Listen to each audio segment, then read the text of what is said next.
start chapter 16, and so far through the semester we've been dealing with particles.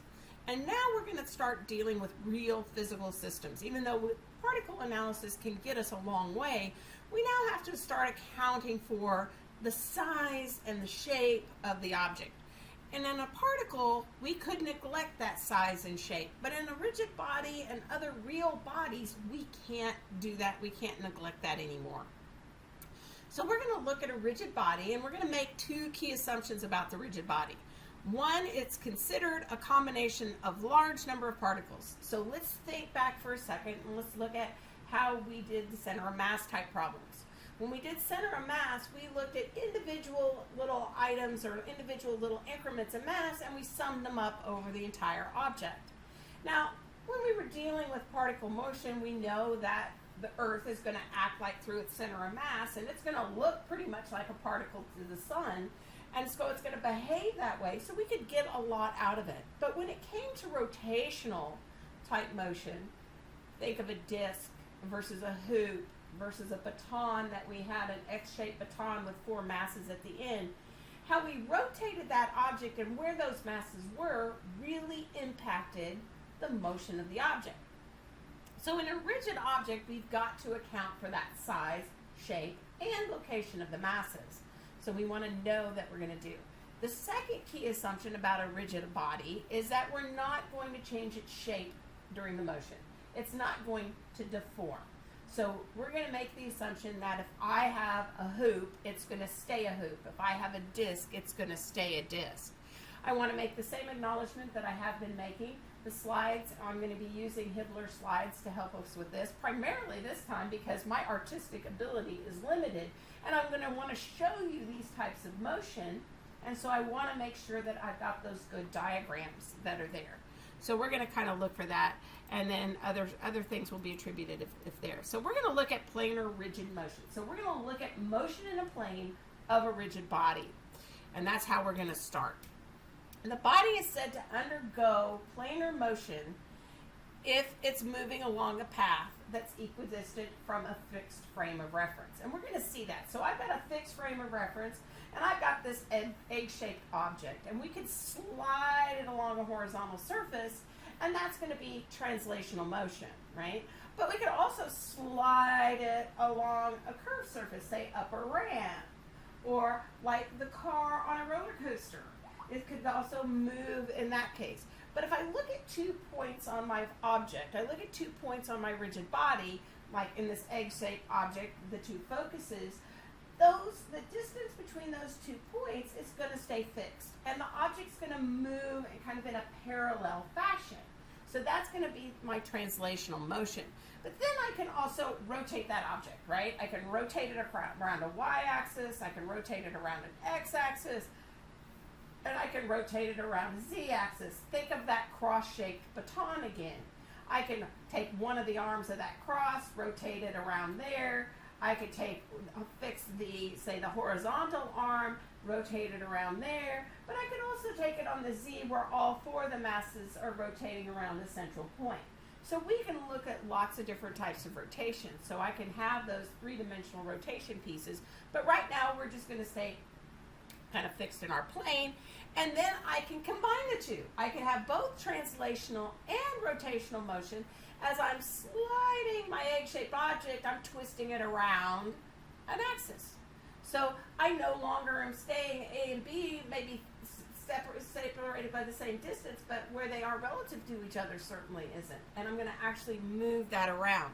So we're going to look at those 3 types of motion. Translational, which could be rectilinear translation, which is that linear translation, or curvilinear translation, which is that along that curve, or I can have rotational motion, or I can have a combination of the two. So looking back at that rectilinear motion, one key things is I'm going to keep these parallel, these things are going to move straight, but if I go to curvilinear motion, I'm going to get a curve. So my translation, every line upon the object remains parallel to its original direction, and if I'm doing straight or curved, I've got to take that into account. Again, my rotation, I'm going around an axis, but at the end of the day, I can have both. And what I've got is I start out with translational, but now I'm going to rotate this curve and I'm going to get a twist. So I have to take that into account. So let's look at a real system here where we can see how that's going to apply, right? So if I have a cylinder or a piston, this is just going to go back and forth, back and forth. So that's going to be translational motion. I've got rotation about a fixed axis if I'm turning this wheel. I've also got rotation about a fixed axis if I'm getting a crank. This is going to be general plane motion because it's going to have a rotation to it. This is just going to go curvilinear. It's just going to go back. So we can actually have this motion. So the wheel and the crank undergo rotation.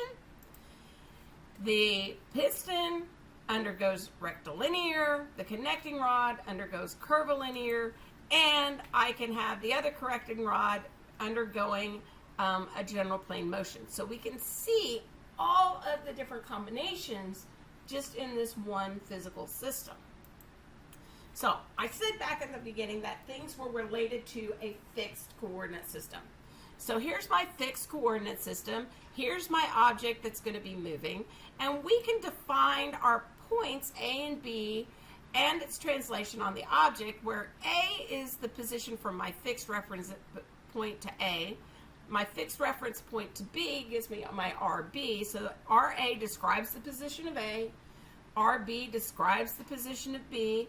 And RBA gives us that relative position vector between B and A. Now, if I'm in translational motion, right, and everything's going to be parallel and stay parallel, we can look at my velocity, right? We could just do that first derivative and find my velocity, but RBA isn't going to change. It's going to stay parallel. It's not going to change. So that first derivative is going to equal 0.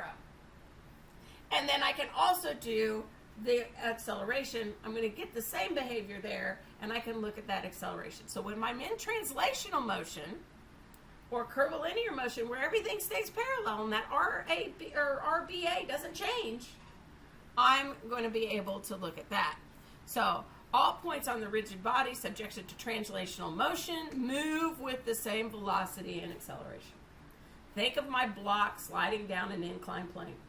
No point is going to move any differently than any other point on that fixed rigid block. So now let's look at what happens when I start rotating things. Remember, rotation complicates things, right?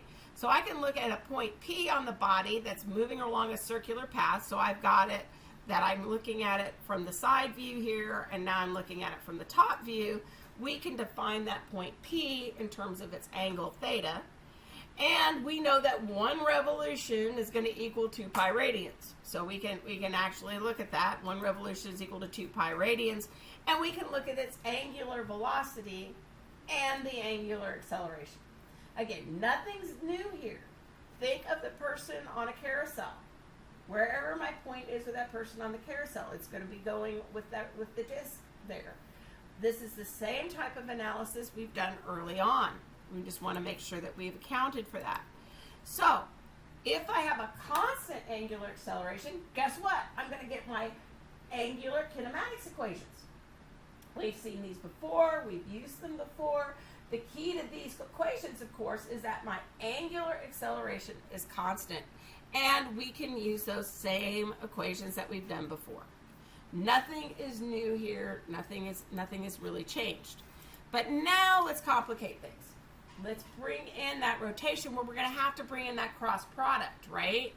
So we know if I'm doing a motion tangential to my situation, I can get that omega r, right? I can get that omega r. But we also know that we can have this situation where things aren't going to be that way, and I'm going to have to account for the fact that I've got a cross product.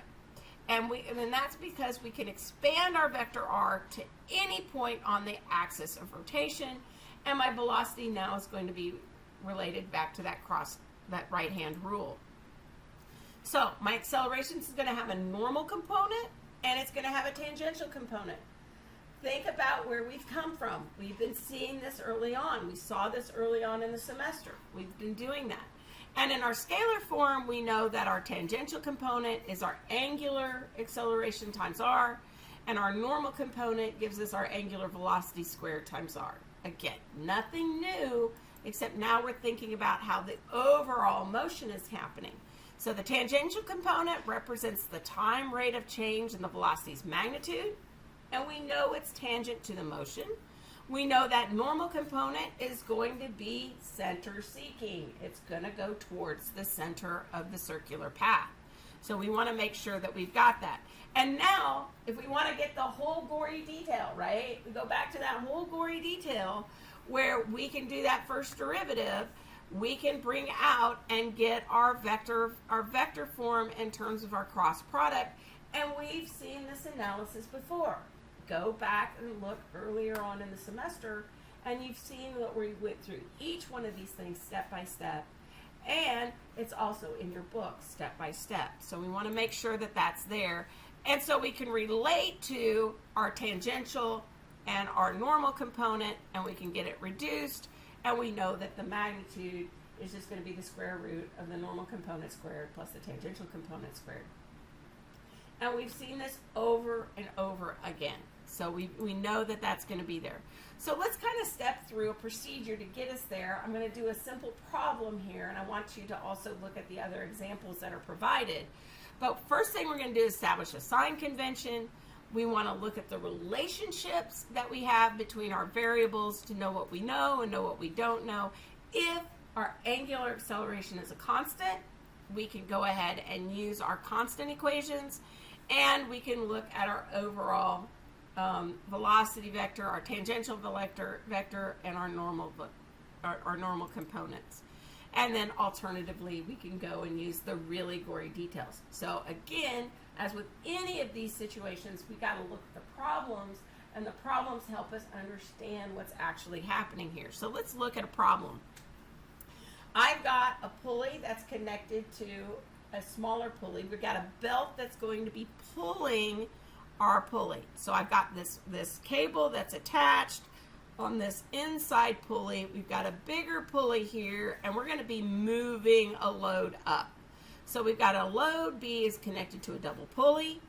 The motion is controlled by the cable. We're going to be pulling the cable with a velocity C, and we're going to be told that that's 12 inches per second. We're also going to be told that at C, we've got an acceleration of 9 inches per second squared, which is going to relate back to a tangential acceleration at D. So these things are given in the problem. I encourage you to kind of start drawing little motion diagrams because it's really, really going to help. So I've got my center point. We're going to get an angular velocity. We've got a velocity at D, we've got a velocity at C, and by looking at this picture, because this is tightened with the cable, we know that V, the velocity at D, has got to equal the velocity at C, which is given to us in the beginning of the problem at time t is equal to 0. And because all of this is connected, we know we're going to be raising the load, that we're going to be bringing it up with a velocity of B. So what we want to do is we want to determine the number of revolutions that occur in 2 seconds. We want to look at the velocity and the change of the position of the load at 2 seconds. And we want to find the acceleration of point D at t is equal to 0. So let's kind of look at this and break this up just a little bit. So at D, we've got our acceleration, which we've already figured out that was given in the problem. We know that there's a center-seeking acceleration, so there's ultimately going to be an acceleration that we have to figure out. We're given the velocity at C 0, which was 12 inches per second, which we now know is the velocity at D equals 0, which is 12 inches per second. We were given the acceleration at C, and we know that that's going to be our tangential component at D. Let's kind of look at what's happening at our positions again. I'm going to have an angular velocity. I've got an angular acceleration. I've got a velocity at D and an acceleration at D, and then I've got acceleration of B up. Now, when I'm looking at my circle here, this has got a radius of 3 inches, and my big one's got a radius of 5 inches. So I'm going to look at that, And so I can determine my velocity at d, which is just going to be my radius times my angular velocity, which is what I don't know. So I can figure that out just by rearranging this equation, and I find out that it's 4 inches per second, and it's going to be rotating clockwise around my system. I can do the same type of analysis for my acceleration to find my angular acceleration. We know our acceleration at d is 9 inches per second squared. We know the radius is 3 inches, so I'm going to get 3 inches per second squared. Then I can just use my constant acceleration equations here, and I can solve for my omega after 2 seconds, or my angular velocity after 2 seconds, which is going to be 10 inches per second. I can solve for my change in angle, which is going to turn out to be 14 radians. But remember, the problem asked for revolutions. So I've got to do that conversion. So I get my 2 pi radians per revolution, and that's going to give me my 14 divided by my 2 pi is going to give me my revolutions. So I'm going to get 2.23 revolutions. Now we were also asked to find the velocity at b. So now I've got my angular velocity, but I also have to account for the fact that it's on the outside pulley. So it's going to show that it's going to go up 50 inches per second. I'm going to find my change in height, which is related to my r theta, which I'm going to use in my radians, which gives me 70 inches. And I'm going to use that same analysis that we've used before to find my normal component of the acceleration. We were given the tangential component so that I can determine my ultimate acceleration vector. So see the other examples, because they're really going to help you kind of pull a lot of this information together. You need to kind of step through and figure out what types of motion do I have and how that's going to work, and then we can actually get those types of equations and things that we're looking at. But to get us through section 16.4, we want to start talking about absolute motion. And absolute motion comes into when I'm relating to the motion of a position of a point B, like the person on a carousel horse, as it's related as we get motion that's going around a center point. Now this one, we've got a window. So where the window is connected to the hydraulic cylinder, we want to look at it in terms of how it's moving as I increase the angle on my window. So I can look at that linear body. So once the relationship is in some form, so I get S of B is related to some other function, we can look at that, and then we can utilize our chain rule to actually expand out the information. So how we work these problems, of course, is going to be very much the same way we've done before. We're going to have to set up our systems so that we have a coordinate system, and we want to look at how we can relate the angular velocity and angular acceleration contained within the body that's there. So we want to locate the point on the body using our coordinate S, which is measured from a fixed origin. We want to, from that fixed line of reference, measure the angular position and of our line of body using the dimensions as F is a function of S. And we want to take the first time derivative to get a relationship between V and theta. I'm going to pause for just a second.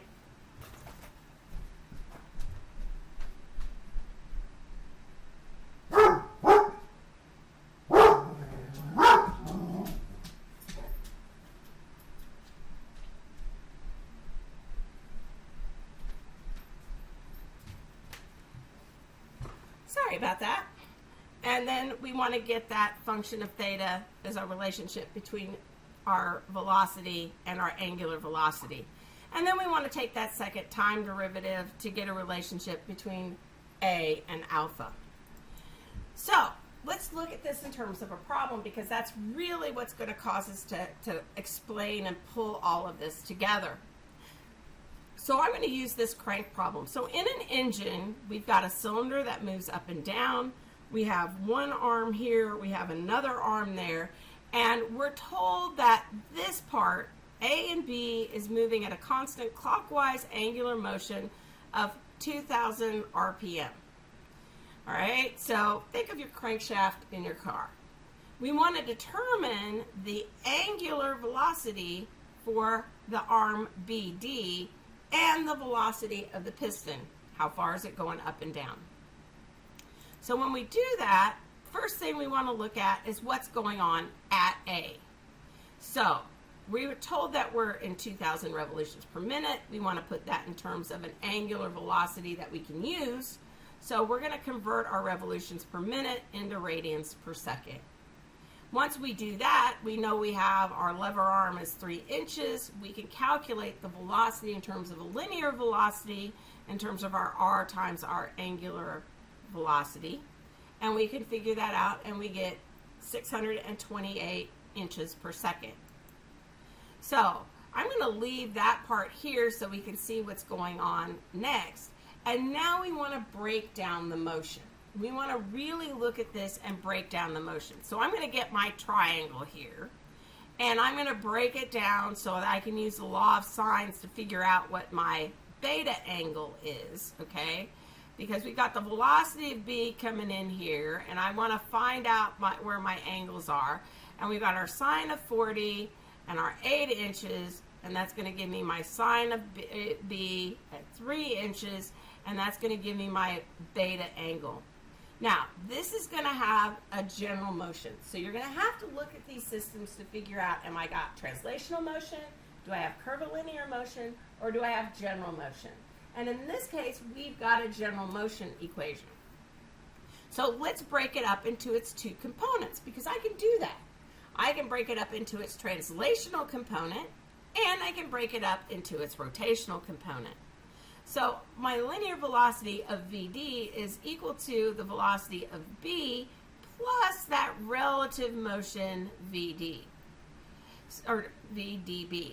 And so I can look at these two motions here. So by doing that, I can give myself a triangle that I can play with so that I can look at my motion. So here's my velocity VB, here's my velocity D, and here's my relative velocity there. We know what beta is, so we can bring that into play. And we can figure out our using our law of sines. And now what we're doing is we're going back and we're looking at this equation right here. The velocity of D is equal to VB plus our dB here. And so now we're going to find that velocity of D is in inches per second. We're using that triangle. We've got our we're using our triangle here to get us our piece. We've got our VD piece, and we can go in and find the angular velocity of BD. So we're going to use that vector triangle to help us get the types of components that we want. Again, I want you to look at those various examples that are going to be provided, and hopefully this gets you started through section 16-4.